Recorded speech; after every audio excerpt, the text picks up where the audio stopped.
Welcome to Brain Pain, where we discuss everything psychology. Seeking help.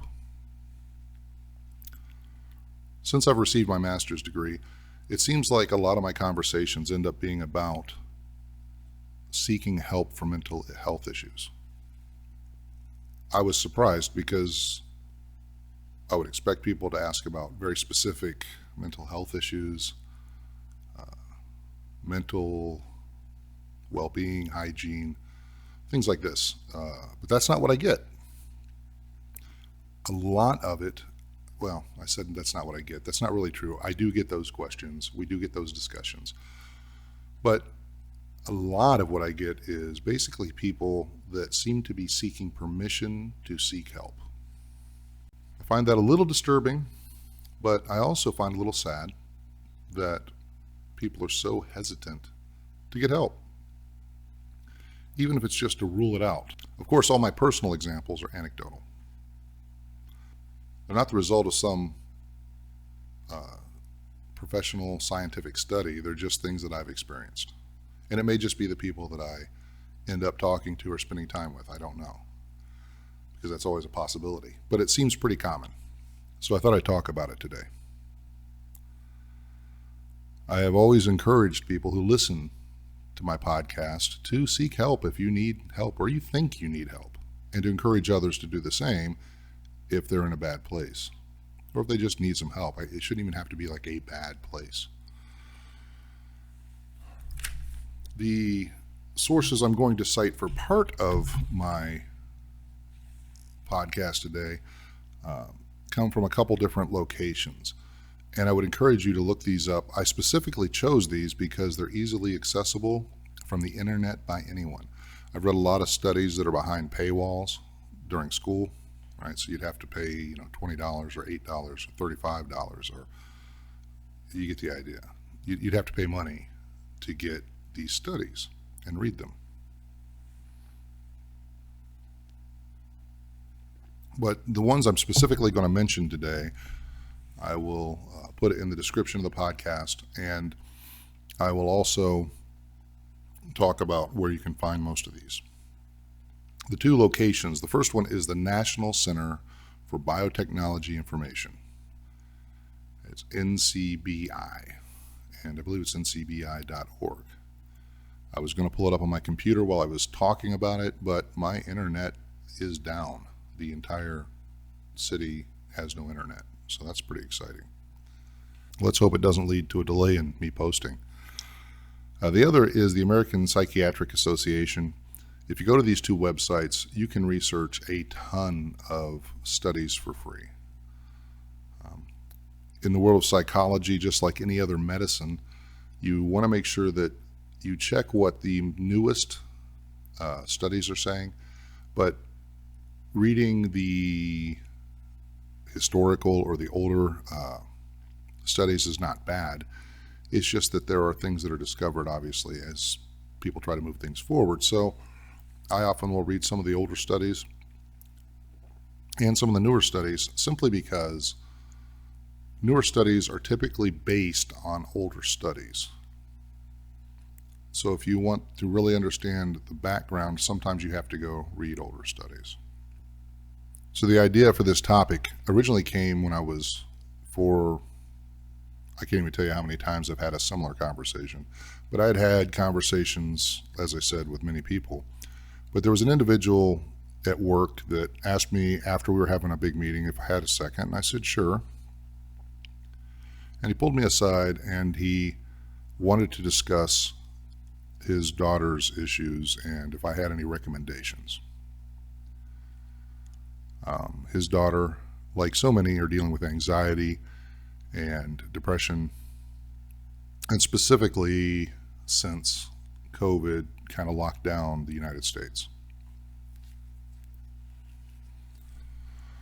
And there's a whole lot to unpack there, which I'm not going to go into the greatest of details, because it just comes down to, you're a teenager, they're formative years. There are a lot of things that happen in those years that are very important to your development. And part of that is social. A big part of it is social. And not having access to what teenagers typically have for a social life in the United States means that a lot more depression, suicidal ideation, anxiety develops because you're not participating in a normal, what we would consider a normal routine. No surprise there, right? We've all had to deal with it one way or another. But this conversation led to him making an offhanded comment about personal issues he was facing himself.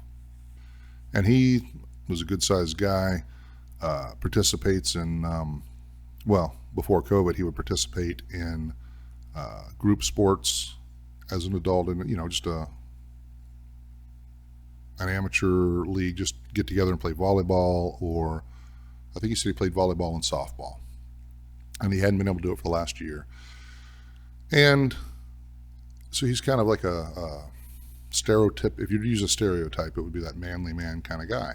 Nice guy, not toxic in any way, just, really, out doing stuff, active. And he said, I maintained exercise and I was active outdoors and all these things. But he said, I've always dealt with some things that basically sound a little bit like PTSD to me, sound a little bit like maybe just, depressive disorder. But, I can't diagnose that. It's just, there's some of the things there that would make you think these things. And so I asked him just casually, I said, well, you've talked about getting your daughter help. Have you gone to seek any help? And he just kind of looked at me and he said, well, I'd kind of look at that like a crutch. I thought about it for about, I don't know, maybe 2 seconds before I said, well, if you broke your leg, what would you use? And he kind of smiled. He goes, a crutch. I said, so a crutch, if you use it properly, is a tool to get better. And we went on from there, which I'll go into that more in a little bit. But the idea that because, and I'm not the first person to say this, but the idea that we don't seek help to heal because we can't see the wound is ridiculous, right? It's no different in my mind than someone who is fighting sinus infection, cancer. You can't see those. You can see the results of those. You can see outward symbols that something's not right, just like with mental health. But let's talk about these barriers that people face when they talk about seeking help for mental health issues. So I'm going to refer first of all to a paper from the National Center for Biotechnology Information, Towards Understanding Mental Illness, Stigma, a Social Identity Problem. That's the whole name of the paper. It's by Click, Williams, and Reynolds, and that should be able to get you the study if you want to see it. But what they say is one of the big things is admitting and identifying as having mental illness, being the first step to getting help. The likelihood of you seeking help once you admit that you have a problem is much higher. There's memes on the internet. There's people who say it all the time. The first step is to admit you have a problem, as a joke. But it's true, right? It originates from a true place.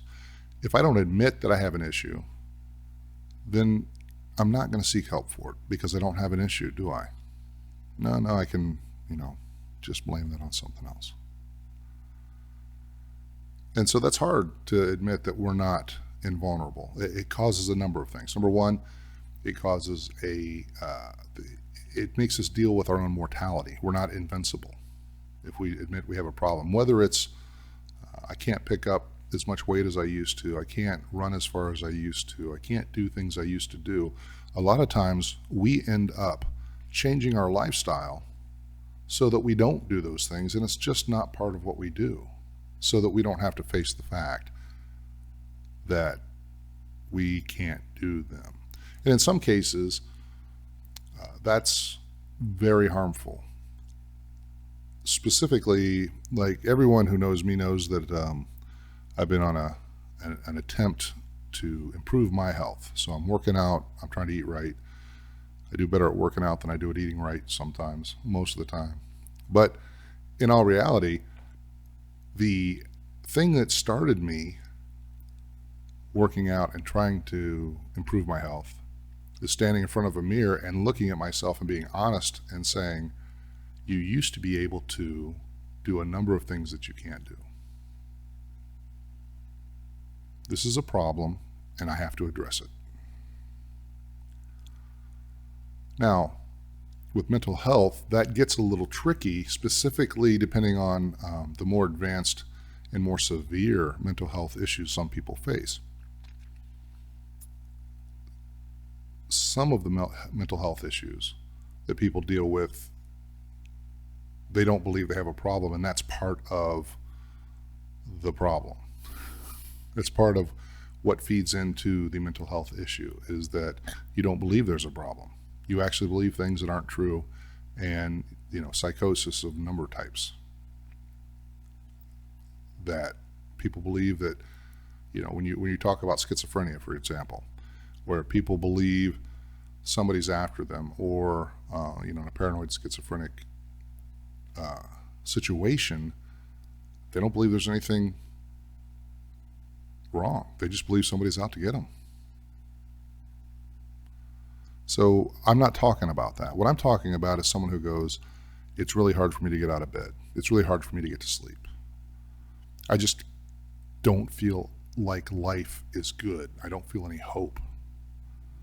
Right? And which are typically depressive disorders, or even just going through a bad time in life. It doesn't matter. We try to ignore these things. We go, oh, I'm just tired because I'm not sleeping well. Now that could be, very well a physical disorder, but it could be a mental disorder as well, or a mental challenge if you would prefer. So the thing with all of that is, it's sometimes difficult for us to admit to ourselves there's a problem just to begin with. And some of that ties into the stigmas about either even being sick, but specifically having mental health issues. There's a paper on the American Psychiatric Association, Stigma, Prejudice, and Discrimination, that covers a lot of these issues that people face. So basically there's three kinds of, either you can call them discrimination or you can call them stigmas, but it comes down to, you have things that you believe as an individual, you have the public belief, or what you believe the public belief is, and institutional. Let's talk about self. Denial, which I've just covered. It's very common. We don't want to admit that we have a problem. We don't want to admit that anything is wrong. Right? And we may have cultural stigmas tied to that in our own reflection of ourself, which comes into the institutional, but these all really tie together. So we have religious beliefs that especially if we've chosen, that tell us, hey, you don't need man to help you. This will come from some other source. It's what it is. It's the way it's supposed to be, whatever. These things are internal to oneself. We have the public, which ties into a lot of things about people talking about crazy people, right? Oh, they're insane, or they're crazy, or they're not valuable as human beings because they're crazy. And you'll see this specifically when you're talking about, I would say pre-25-ish age people. That's not an absolute, that's just a very broad generalization, but you'll see that. I also see it in, older generations where people go, oh, they're just crazy, and they just grumble on, get off my lawn kind of thing. But even if they're saying it half-heartedly, the idea for someone who is struggling really sticks. And then there's institutional. Okay, so we have laws constantly about people who've had mental illness, what can and can't be done. These are kind of a nebulous thing for most of us. Most of us don't know what the laws are. And they vary from state to state on the real specifics, but The other part of this institutional thing is the idea that, hey, if I'm ever diagnosed with a mental health issue, I won't be able to get a job. I won't be able to feed myself if I admit that I have a problem. And that's a shame, because certainly there are mental health issues that will keep people from working in specific fields. It's the nature of what it is. But the fact that you think that, hey, this could keep me from having a job at all, it could push me out of an organization that I like to belong to. It could, any number of things. But that's the institutional aspect. So you take all this together, and what does it come down to? It's really just going, hey, if I have a mental illness, it makes the whole world even worse than it is already.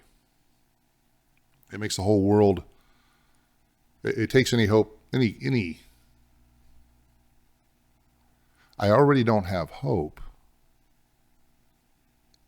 And if I admit I have a mental illness, or I'm diagnosed with a mental illness, it guarantees there's no hope, is often how it's viewed. Now, this isn't true for most people. I'm not going to say it's never true. I'm just going to say that it's really just something that has to be overcome, because the whole idea of developing hope and living a fulfilling life, you may need to seek help. And stop and think for a minute about what it would be like if you're single, you've gone through some mental health issues, and at some point you're dating someone, you really like them, and this is going to have to come out. Oh, well, I was diagnosed with borderline personality disorder.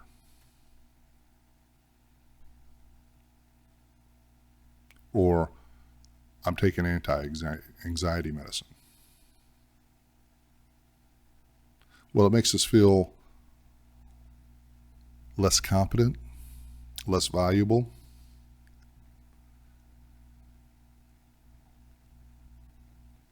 And that's a hard one to shake. And it's a hard one to tell people, no, it won't make any difference at all. Because I can't tell you what the person you might end up dating will think.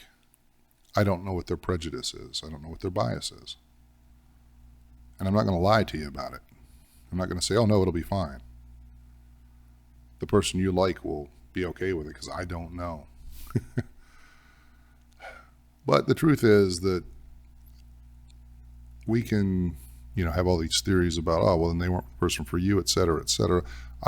I'm not worried about that. What I'm worried about is the fact that that it's a possibility, and a person may not seek help because it becomes a possibility. Now, the reality is, you date that person and you didn't get help, chances are whatever you're dealing with, whatever that mental health issue is, will fester and cause a problem within that same situation anyway. It just might be further down the road, or it might prevent you from ever meeting that person. My thought is, let's focus on trying to live a fulfilling life, and the people that should be in your life will show up. That's my opinion, but not everybody feels that way. Not everybody feels they can be who they are to begin with, let alone if they have a mental illness. Now, we're not going to change everybody in society overnight. We're not going to change everybody in society anyway. There are always going to be people who think what they want to think, be it justified or not. We see it all the time. But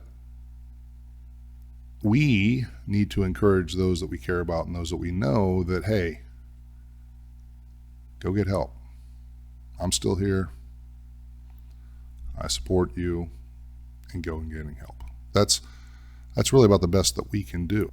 One of the things you'll see is that people who do have specific mental disorders, mental challenges, mental health issues, and one of the upsides of social media is that there are support groups online that often you can enter somewhat anonymously, if not completely so, and see that there's a support group. There are other people going through it. You're not the first one. They can tell you the good, the bad, and the ugly. And I encourage you to check that out. Check those out. There are several studies that I've read, and I'm not citing any one specific one here because I've read them throughout my adventure into a doctorate level degree. But there are a lot of cultures. There are a lot of cultures in the United States that have a huge stigma on mental health. And I mean more so than just the generic general population. A lot of these cultures are ethnic minorities, and a lot of these cultures come from specific religious groups. And if you look it up, you can find all this probably in the ncbi.org website. Some of that is rooted in long-standing tradition, pre-1800s types of things that were passed down and believed because it was how you kept your community safe when what was going on in the mind wasn't really understood. So I don't have, the answer on how to get people to accept that they need help and to push through and try and get help. What I do have are some suggestions that seem to have worked with the gentleman that I mentioned earlier when we were talking about his daughter and then him. And I pointed out to him, I said, well, I just want to point out a few things. Number one, you play sports. And he agreed that he did and that he enjoyed them. And I said, do you have a team captain? Well, of course. I said, do you have a coach? And he said, well, in softball, we actually have a coach.